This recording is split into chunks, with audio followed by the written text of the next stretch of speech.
నమస్కారం. నా పేరు మేక వెంకటరెడ్డి. గ్రామం కొరివి, మండలం కొరివి, జిల్లా మహబూబాబాద్. నేను మొక్కజొన్న ఒక 4 ఎకరాలు సాగు చేయడం జరిగినది. నాకు కోరమండల్ కంపెనీ వారు నానో డిఏపి ఒక 5 పంపులకు ఇవ్వడం జరిగింది. 5 పంపులు ఈ ఫీల్డ్ కొట్టడం జరిగింది. 5 కొట్టడం ఈ పక్క ఫీల్డ్ ఉండడం జరిగింది.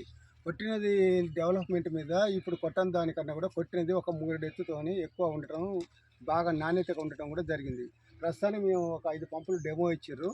డెమో కొట్టిన దాని ప్రకారం ఒకటే స్ప్రే చేసినాం. రెండోసారి కూడా మేము స్ప్రే చేయడానికి ఇప్పుడు సిద్ధంగా ఉన్నాము. ఇదే విధంగా కాకుండా కూడా మేము దీని యొక్క గ్రోత్ను చూసి ఒక 2 ఎకరాల మినుము వేయడం జరిగింది. మినుములో కూడా మేము నానో డిఏపి కొట్టడం చేత దాని రిజల్ట్ మాకు చాలా ఎదుగుదల అనేది బాగా ఉండడం జరిగింది అన్నట్టు. ఇది మా తోటి రైతులకు కూడా మేము చూసి, వాళ్ళు కూడా మేము పొలాలకు కానీ వాటికి వీటికి కూడా కొట్టితే బాగుంటుంది నానో డిఏపి అనేది ఉత్సవంగా రైతులు ఉండటం జరిగింది.